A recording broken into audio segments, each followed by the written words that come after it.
ที่น้องว่าคลิปก่อนน่ะคือน้องว่าบ่มีเสื้อนอนบ่เนาะบ่มีเสื้อนอนนอนแต่สาดกับผ้าห่มแล้วก็หมอนเป็นน้องมีแล้วบ่เสื้อนอนน่ะหรือว่ายัง นี่แหละ ยังบ่มี ยังบ่มี โอ้ยังบ่มีเนาะคือเก่ายังคือเก่าเนาะ ยังคือ สาดกระสาดพื้นเก่าๆเนาะ แม่น พี่น้องเอ้ย นอนบ่เจ็บต้นเจ็บโตบ่ เจ็บเจ็บและ เจ็บเนาะ แต่อดบ่มีสัตว์นอนแล้วก็อด อื บ่ ม มีสนะนอนแล้วก็อดนั่นแหละ อืม คันได้ คือข้าวน้ำสับปลาก็ยังบ่ได้เนาะ บ่ได้ ขาดเกินคือเก่าพี่น้องเอ้ย ก็คือน้องหวานแล้วบ่มี FC ทักบ่มี FC คุยเนาะ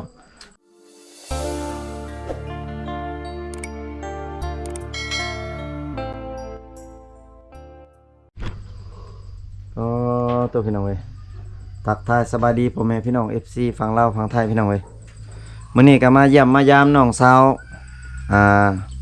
ชายยังก็ลืมชื่อละ สาวนุก สาวนุแล้วก็น้องสาว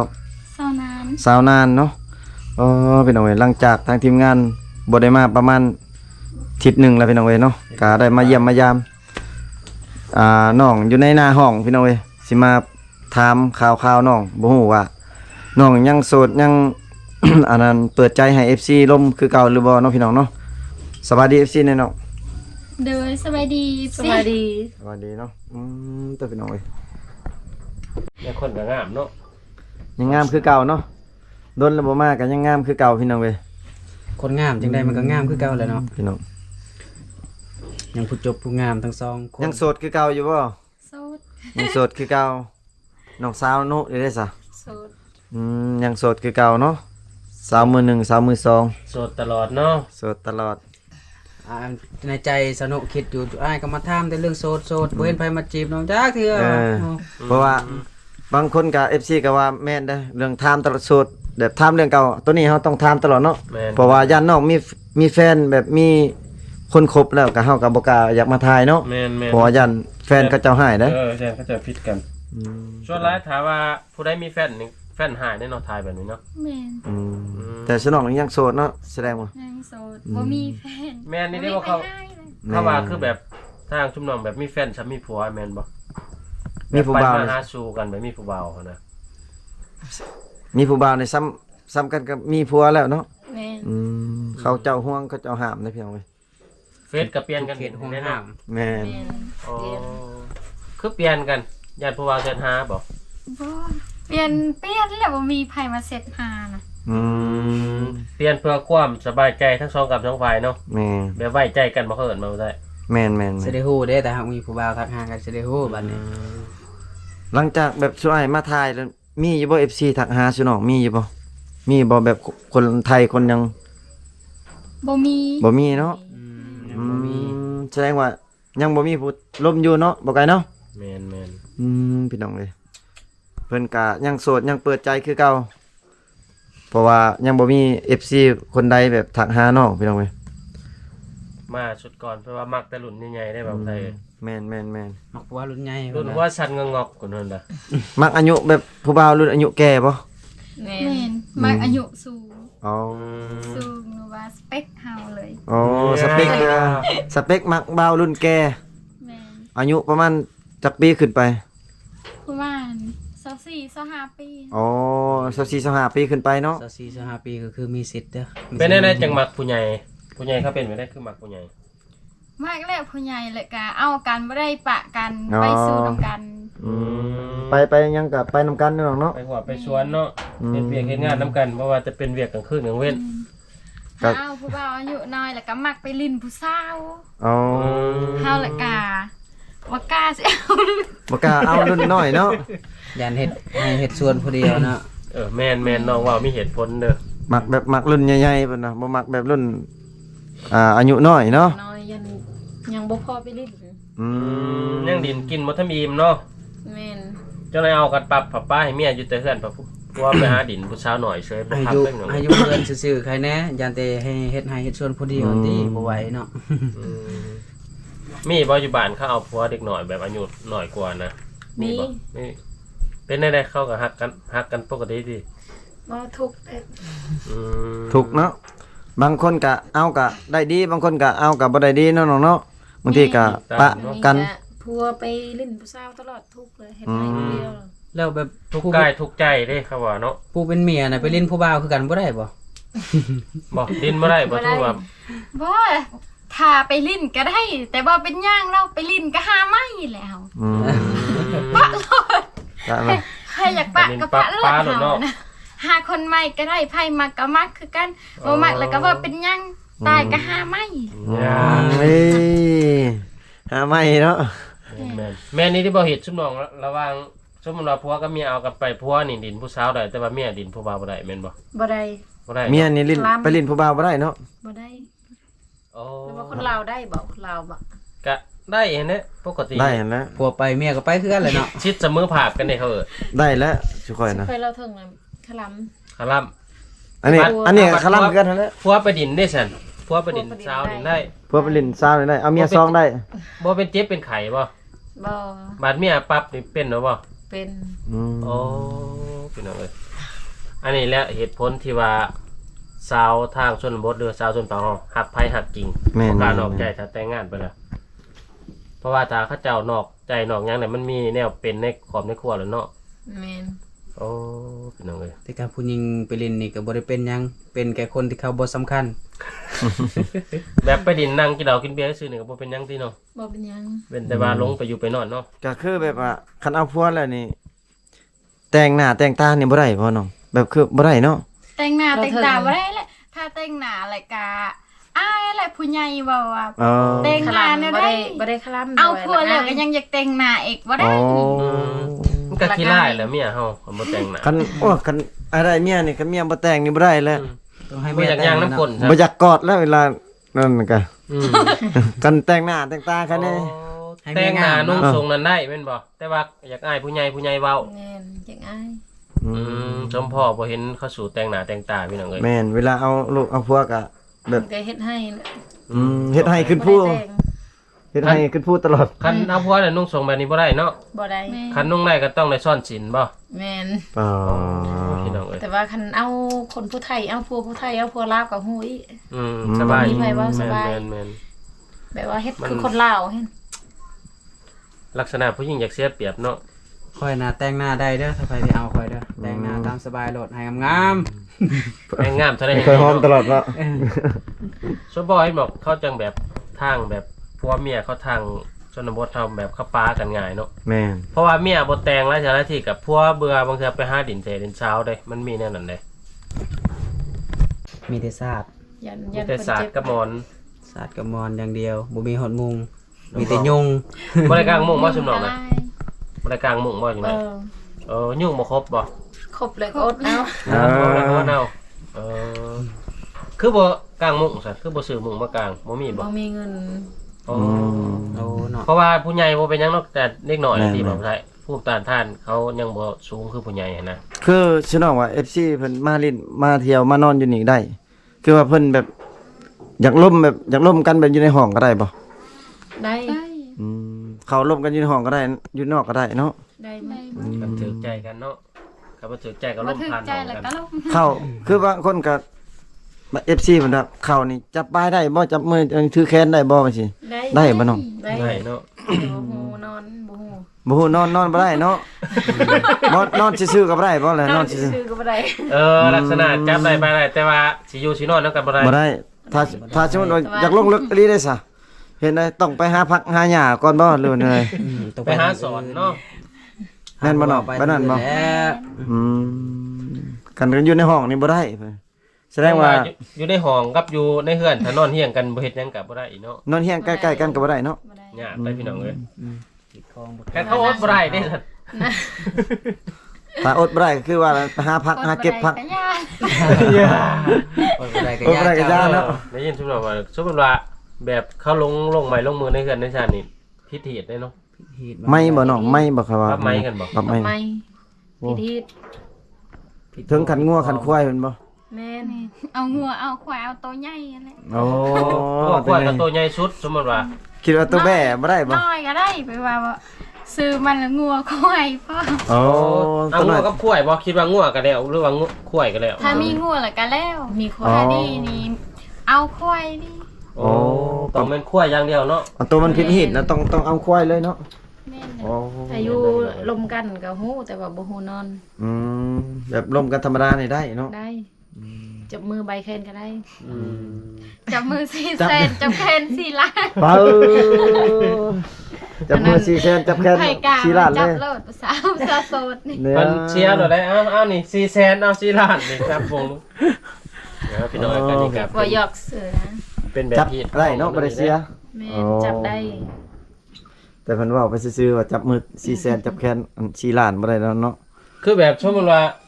ลักษณะแบบพิธีนั่นน่ะคนเห็นบ่จังว่าพิธีหรือว่าตั้งเป็นไข่เป็นนาวบ่หรือ เป็น จัง ไข่ ใด เป็นไข่นะออกเอา โอ้เฮาไปดูแล้วมันออกแล้วเนาะ ไผเป็นไข่ผู้ ผู้เจ้าเฮือนแหละ ผู้เจ้าของเฮือน แม่น อ๋อ อ๋อ มันเฮ็ดไข่พ่อแม่โหลดคันเฮ็ดบ่ทันล่ะก็ไปเลยนะ อ๋อ โอ้แห้งเด้อพี่น้องเอ้ย แห้ง คันแก่บ่ทันน่ะถือว่า แกบ่ แล้ ทั วน เลย หลับแล้วเลย อืม อืม คนอยู่บ้านนี่กับผู้หนึงผู้บ่าวมาลิ้นแล้วลมกัน นอนในห้องเลย นอนอยู่ห้องเลยบ่จื้อได้เห็นบ่จื้อเลยอยากนอนละนอนนํกันเลย โอ้ แต่ว่า ล บ่ ง ได้ ว่าอยู่ห้องเนาะ แม่นแต่บ่ได้เฮ็ดหยังแต่นอนซื่อๆกับคลำแล้วก็พอเราบ่ได้ไข้บ่ได้เจ็บก็ตายเลย อ๋อ บ่ทันได้ฮิตซ้ำ นัก เฮ็ด เด้อ ตำ พี่น้ ลั อง ง เด้อ เอา ฟังเด้อน้องนานเด้อยังเป็นแสเป็นเช้า อย่าเฮ็ด สมมุ เด้ ติ อ ว่าพ่อแม่ อย่าลงเฮ็ดเด้อน้องเด้อ พ่อแม่ผู้ถือเห็นผู้ถือฮีดเห็น แม่นคือเฮ็ดนักคือเฮ็ดใหญ่แล้วก็ ยา เป็นแนวนั้นเด้อพี่น้องเอ้ยโอ้มีแต่ใจแข็งๆไว้เนาะบ่าวผู้ไทยเนาะ แม่น ถ้าว่าจะมาคบมาล่มกับสาวทางชนบทเฮาต้องเฮ็ดใจใหญ่ๆใจแข็งๆเนี่ย แม่น บ่สันอดบ่ไหว้นี่โอ้เสียงว่าเสียกล้วยมันเถื่ออากาศเจ็บเป็นเอ็นรุนได้พี่น้องเอ้ย ถ้าบ่ได้ร้อยก็คือซื้อควายมาก็มาจูงเลยมา ควายมาผูกไว้ เออ จังว่ากันตัวน่ะพี่น้องเอ้ย ซื้อควายมาจุกมามัดไว้ ได้อยู่ว่าแบบนั้นบ่ได้อยู่ว่ามันจูงควายมาแบบนั้น เพิ่นว่าอ้าวพร้อมเสียมันจูงควายมาได้บ่ พี่น้องเอ้ยก็ถือว่าถามเรื่องราวต่างๆของน้องก็สิประมาณนี้เด้อ แม่นอันน่ะชื่อน้องแบบหลังจากช่วงไอ้มาถ่ายชื่อน้องก็หลายเทื่อแล้วเนาะ 2-3 เทื่อแล้วที่น้องว่าคลิปก่อนน่ะคือน้องว่าบ่มีเสื้อนอนบ่เนาะบ่มีเสื้อนอนนอนแต่สาดกับผ้าห่มแล้วก็หมอนเป็นน้องมีแล้วบ่เสื้อนอนน่ะหรือว่ายัง นี่แหละ ยังบ่มี ยังบ่มี โอ้ยังบ่มีเนาะคือเก่ายังคือเก่าเนาะ ยังคือ ศาสตร์กับศาสตร์พื้นเก่าๆเนาะ แม่น พี่น้องเอ้ย นอนบ่เจ็บตนเจ็บตัวบ่ เจ็บ เจ็บและ เจ็บเนาะ ไปอด บ่ เดิ มี น สัตว์นอนแล้วก็อด อื บ่ ม มีสนะนอนแล้วก็อดนั่นแหละ อืม คันได้ คือข้าวน้ำสับปลาก็ยังบ่ได้เนาะ บ่ได้ ขาดเกินคือเก่าพี่น้องเอ้ย ก็คือน้องหวานแล้วบ่มี FC ทักบ่มี FC คุยเนาะก็ยังบ่มีคือเก่าน้องเพิ่นว่าพี่น้องเอ้ยนอนแบบธรรมชาติเลย คือค่อยว่าลูกน้อยผมลูกน้อยก็นอนสาดได้แล้ว อื บ่ ม มีหยังปูเลยเนาะให้ลู บ่ ก มี น้อย หยัง นอน พูด เนาะ เลย เด็กหน่อยแล้วสิเจ็บตนเจ็บตัวเนาะเฮาผู้ใหญ่เฮายังพออดได้เนาะนอนใจก็นอนแต่เด็กหน่อยอี ลูก ตัว ค่อยก็ เขา เวลานอนก็ให้ตลอดแหละ อืม ปิ่นโตแล้วให้ แม่นแหละเขาจะเจ็บตนเจ็บตัวพี่น้องเอ้ย น้องเพิ่นอยากได้เสื้อนอนแล้วก็ข้าวสารอาหารแห้งนี่ล่ะพี่น้องเอ้ยน้องทั้งสองก็ หลักๆก็คือข้าวสารนั่นแหละ แม่น ได้ ๆ ข้าวสารน่ะสาดแล้วมีผ้าห่มนั่น มี อยากได้ ข้าวสาร หมดทุกอย่าง เสื้อนอกเสื้อนอนเนาะพอได้นอนนุ่ม ก็ ๆมีพัดลมบ่ได้นี่ บ่มี บ่มี อยากได้อยู่บ่พัดลมน่ะ อยากได้ อืม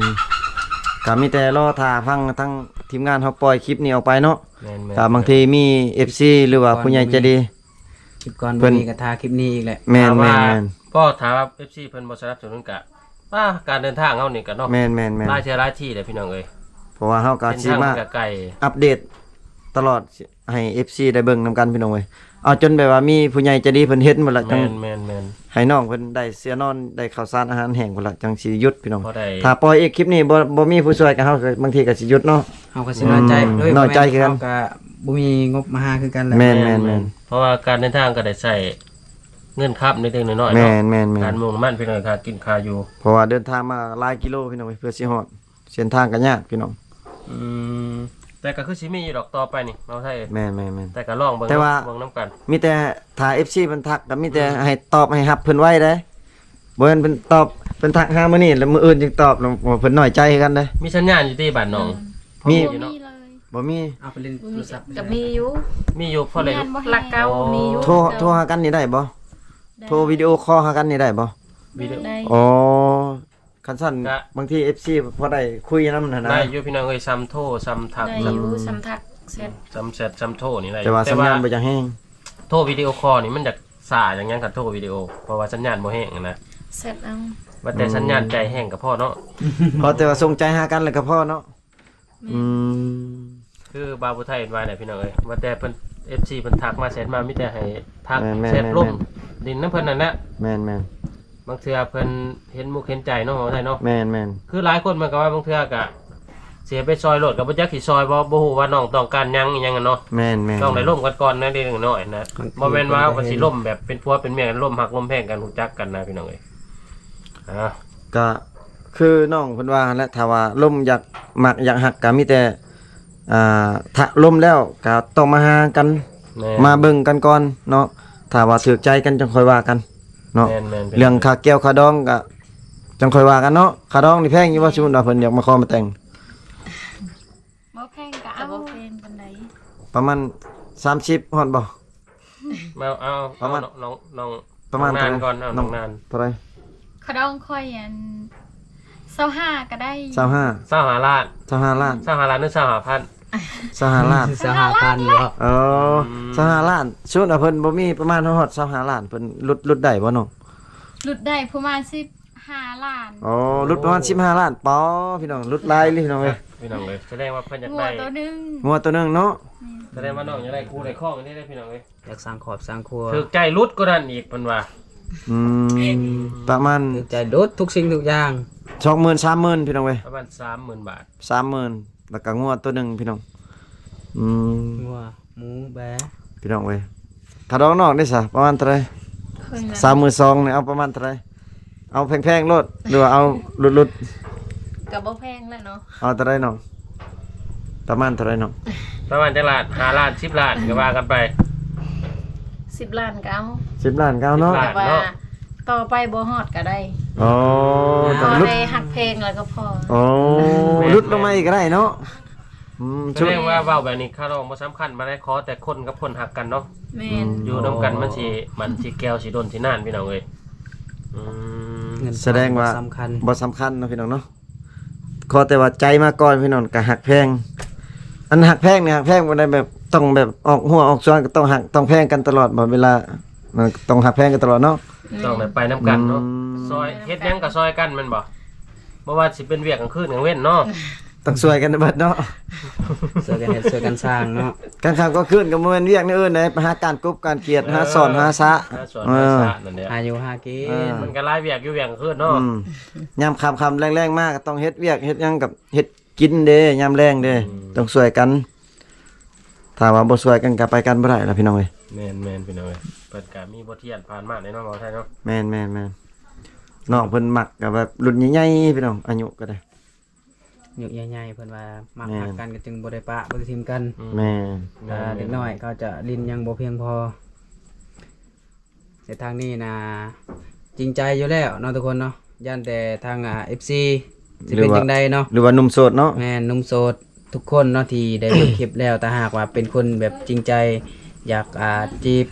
เพิ่นก็จีบได้ แต่ขอเป็นคนจริงใจนั่นแหละเนาะเพราะว่าทางเพิ่นนี่ร้อยอยู่แล้วทุกคนเลยเนาะโสดร้อยจริงใจร้อยเนาะเพราะว่าอยากสร้างครอบสร้างครัวเรื่องค่าดองเพิ่นก็เว้ามาแล้วว่าบ่สำคัญปานใดเนาะ น้องว่าซับนี่เอาได้น้องว่าเนาะแสดงว่าสร้างครอบครัวได้แล้วพี่น้องเอ้ยเอาเฮือนต่างได้แล้วเพิ่นว่า บางคนก็ อ้าว FC เพิ่นก็คิดได้บางเทื่อเพิ่นแบบย่านว่าอายุหลายได้ย่านซุมน้องบ่มักอะนะเพราะว่าซุมน้องก็อายุยังน้อยอยู่เนาะ แม่น หากัด20เท่าใดน้องโน่นนี่ 21 21เนาะ น้องนี่ น้องนานนี่ 16 16ปี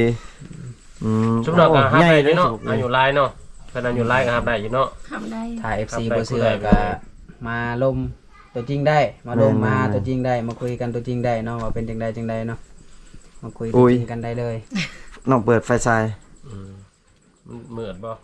มาลงมาคุยตัวจริงนี่แหละดีที่สุด แม่นๆ ทุกคนเลยเนาะสิได้เห็นหน้าเห็นตากันสิได้รู้จักกัน แล้วก็ ว่าสำนีรับได้หรือบ่เนาะ ซื้อแนวแซ่บๆมาสู่น้องกินแหน่ ถ้าบ่อยากอันกินแนวแซ่บๆก็มากินหน่อไม้น้ำน้องก็ได้ หน่อไม้กินตะอันนั้น แกงหน่อไม้ กินแกงหน่อไม้บ่กินแบบแจ่วหน่อไม้ยังจับแจ่วก็มากินก็ได้เป็น เจียวจิรอเจียวกิอันกิโปมบ่ แม่น ถ้า ถ้า มี อยากกินแซ่บๆก็ซื้อมา FC มานะ FC อยากมาลินนำนะถ้าหากว่าเพิ่นมาแล้วอยากให้เพิ่นซื้อหยังมาให้กิน ชุบน้องอยากไงอาหารทะเลบ่หรือว่าเป็นศีลเป็นป่าเอาว่าไว้ ถ้าว่า FC เพิ่น เนี่ย ซีนเป็นซีนเป็นปลา อื อื ม มบ่มักบ่พวกกุ้งพวกหยังพวกกุ้งพวกหอยมักคือ นั่น กั ก็ น มักแต่บ่เคยกินจักเทื่อ ยังบ่ได้เคยกิน ยั เนาะ งบ่ได้กินจักแซ่บซั่นใดก็บ่ฮู้เลย พี่น้องเอ้ย ถ้าว่า FC เพิ่นมาลิ้นเพิ่นสิมาเยี่ยมมายามชิน้องนี่ก็ได้บ่ ได้ ได้ อืม บ่ได้ถือกองร้อนบ้านจับติ บ่ เออ ต้องยา ส่วนหลาย FC จากต่างประเทศเพิ่นสิย่านเพิ่นว่าย่านกองร้อนบ้านเพิ่นว่าเนาะบ่เป็นหยังดอกเรื่องกองร้อนบอกกองร้อนบ้านนี่เนาะได้อยู่ทุกคน ถ้าเพิ่นสิมาประมาณอาทิศหนึงอยู่ในบ้านน้องก็ได้บ่ ได้ มีบ่นอนให้เพิ่นนอนอยู่ไสน้อง นอนอยู่เฮือนค่อยก็ได้ อ๋อน อนอยู่ในห้องนี่บ่ นอนในห้องหรือนอนในนอกนอนอยู่นอก นอนอยู่นอกก็ได้ อืม นอนอยู่ในใจ ถ้าชุบว่าเพิ่นอยากนอนห้องให้แม่นชุบน้องมานอนอยู่นอกจังซี่บ่ประมาณนี้บ่ได้เนาะ อืมแต่ว่าบ่ได้นอนร่วมกันบ่ได้นอนบ่ได้เนาะ โดย คลั่มไปนั่น คลั่ม หักย่านแต่เพิ่นน่ะที่เจ็บหลังเจ็บแม่เนาะเพราะว่าเฮาบ่มี เสียนอน แบบนุ่มๆต้อนรับเพิ่นพี่น้องเอ้ย พี่น้องเอ้ยคลิปนี้ก็ถามน้องหลายแล้วพี่น้องเอ้ยเนาะกะน้องก็ยังโสดยังเปิดใจคือเก่าหั่นล่ะพี่น้องน้องเพิ่นว่าบ่มี FC ทักหาเนาะยังบ่มี บ่มีเลย ยังบ่มีเพิ่นว่ายังเปิดใจคือเก่าพี่น้องค่าดองก็บ่แพงพี่น้องเว้ยถ้าผู้ใดมักหักกะมีแต่ทักหาน้องหรือถ้าว่ามักอยากจริงจังอยากแต่งอยากมาคอกะมีแต่มาหามาเยี่ยมมายามน้องเบิ่งก่อนพี่น้องเว้ยถ้าว่าถูกใจกันกะ ถูกใจกัน จัดเลย แวก็เอาเมื่อเลย เอาเมื่อเลยเนาะเว้ยพี่น้องเอ้ย เนาะ แสดงเมื่อเลยแหละตอนแรง ก็ตามคลิปนั่นล่ะพี่น้องเว้ยก็คือ FC ได้ฟังได้เบิ่งหั่นล่ะ อ้าว ฝนก็ตกแล้วพี่น้องเว้ยเนาะ ไปใส่บ่ได้แล้วบัดนี้ คลิปนี้ก็เบาไทยก็สิขออนุญาตปิดคลิปไว้เพียงเท่านี้ก่อนพี่น้องเว้ยอยู่ดีมีแฮงเบิดสุขสุขคนพี่น้องบ๊ายบายเด้